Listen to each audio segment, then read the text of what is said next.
আমরা স্থানীয় মানুষের অনেকে তারা ব্লকে যেতে পারে না, দুয়ারে সরকারে হয়তো গেছে, কাজটা হয়নি। নিচুতলায় কিছু লোক তো আছে, আপনারা জানেন, উপরতলাতেও যেমন কিছু একাংশ আছে, নিচুতলাতেও একাংশ আছে, কাজ না করে মানুষকে বারবার করে ঘোরায়। নমস্কার বন্ধুরা, বর্তমানে লক্ষ্মী ভাণ্ডার, বিধবা ভাতা, বার্ধক্য ভাতা এই সমস্ত প্রকল্পের টাকা যেমন আপনারা পাচ্ছেন না, তাছাড়াও একাধিক প্রকল্পের টাকাও কিন্তু আপনারা পাচ্ছেন না। এবার সেই জন্য মুখ্যমন্ত্রী মমতা বন্দ্যোপাধ্যায়ের তরফ থেকে কড়া বার্তা দিয়ে দেওয়া হয়েছে। সরকারি প্রকল্পের টাকা একদিন দেরি করলে তাদের বিরুদ্ধে কড়া পদক্ষেপ নেওয়া হবে। বর্তমানে একাধিক মানুষ টাকা পাচ্ছেন না সরকারি প্রকল্পের, এবং সেই সরকারি প্রকল্পের সুবিধা দেয় সরকারি কর্মচারীরা। সরকারি কর্মচারীরা যদি সেই সুবিধা দিতে নারাজ হয় বা সরকারি কর্মচারীরা যদি একদিন দেরি করে আপনাদের টাকা দিতে, তাদের বিরুদ্ধে কড়া পদক্ষেপ নেবেন আমাদের রাজ্যের মাননীয় মুখ্যমন্ত্রী মমতা বন্দ্যোপাধ্যায়। এমনই কিন্তু ঘোষণা হয়ে গেছে, এবং তার সঙ্গে আমাদের রাজ্যের মাননীয় মুখ্যমন্ত্রী মমতা বন্দ্যোপাধ্যায় পাড়ায় সমাধানের মতোই চালু করেছেন সরাসরি সমস্যা সমাধান ক্যাম্প বা জনসংযোগ ক্যাম্প। সেই ক্যাম্পে আপনারা নিজেদের নাম নথিভুক্ত করছেন, আপনারা নতুনভাবে রেজিস্টার করতে পারছেন, তার সাথে যারা পুরনো ক্যান্ডিডেট তারাও কিন্তু তাদের অভিযোগ জানাতে পারছে যদি তাদের টাকা না এসে থাকে। তাই বর্তমানে বাড়িতে যদি আপনারা বসে থাকেন তাহলে কিন্তু আপনাদের কোনো কাজ হবে না, তাই আপনাদের সোজাসুজি চলে যেতে হবে সমস্যা সমাধান ক্যাম্প বা জনসংযোগ ক্যাম্প।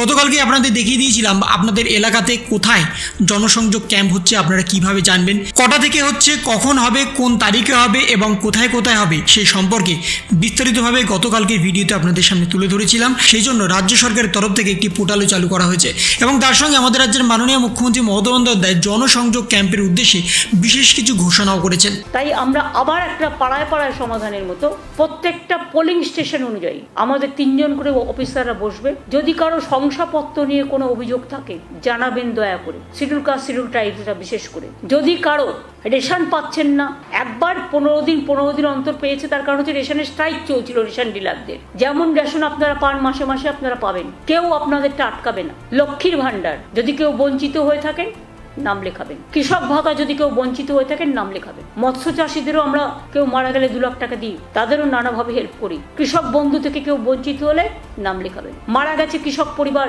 যদি এরকম কেউ বঞ্চিত হয়ে থাকেন নাম লেখাবেন। এবং পরিযায়ী শ্রমিকরাও তাদের পরিবারের কোনো সমস্যা থাকলে নাম লেখাবেন, আমরা আপনাদের পাশে আছি। সেই জন্য এটা স্পেশাল, এটার নাম হবে জনসংযোগ যাত্রা, যাত্রা না, জনসংযোগ প্রোগ্রাম কর্মসূচি। নিচুতলা থেকে উপরতলা সমস্ত সরকারি কর্মচারীদের উদ্দেশ্যেই কিন্তু তিনি বিশেষ কিছু ঘোষণা করে দিয়েছেন।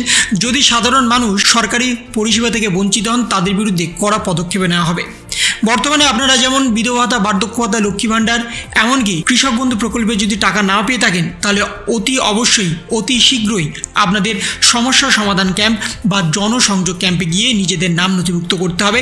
এবং যদি আপনাদের টাকা না এসে থাকে, পুরানো যদি বকেয়া টাকা থেকে থাকে, তাহলে আপনাদের সমস্ত ডকুমেন্টস নিয়ে যেতে হবে, পুরানো অ্যাপ্লিকেশন ফর্ম নিয়ে যেতে হবে, এবং আপনাদের যা যা ডকুমেন্টস আছে তাদের সমস্ত জেরক্স কপি নিয়ে গিয়ে তাদের কাছে জমা করতে হবে। তারপরেই কিন্তু তারা আপনাদের সমস্ত সমস্যার সমাধান করে দিতে পারবে। যদি আপনারা কোনো ডকুমেন্টস না নিয়ে গিয়ে শুধুমাত্র বলেন আমাদের টাকা আসছে না, তাহলে কিন্তু কোনোভাবেই তারা ভেরিফিকেশান করতে পারবে না, কোনোভাবেই আপনাদের সাহায্য করতে পারবে না। তাই বর্তমানে আপনাদের কাছে যা যা ডকুমেন্টস আছে, যে যে প্রকল্পের সাপেক্ষে যে যে ডকুমেন্টস প্রয়োজন, সেই সমস্ত ডকুমেন্টস কিন্তু আপনাদের নিয়ে যেতে হবে, এবং তারপরে আপনাদের সমস্যার সমাধান হবে এবং আপনারা সমস্ত টাকা কিন্তু পেয়ে যাবেন। এবং মুখ্যমন্ত্রী মমতা বন্দ্যোপাধ্যায়ের কথা মতো যদি প্রকল্পের টাকা থেকে আপনারা বঞ্চিত হন, তার জন্য মুখ্যমন্ত্রী মমতা বন্দ্যোপাধ্যায়ের কাছেও কিন্তু অভিযোগ জানাতে পারবেন। তার জন্য দিদিকে বলো বলে যে কর্মসূচি হয়, সেই কর্মসূচিতে গিয়েও কিন্তু আপনারা অভিযোগ জানাতে পারবেন। তো এই ছিল একটি ছোট্ট ইনফরমেশন আপনাদের সকলের জন্য। যদি আপনাদের ভিডিওটা ভালো লেগে থাকে তবে লাইক করুন, শেয়ার করুন এবং অবশ্যই সাবস্ক্রাইব করুন। তার পাশাপাশি আপনার মতামত কমেন্টের মাধ্যমে জানান। ভালো থাকুন, সুস্থ থাকুন, ধন্যবাদ।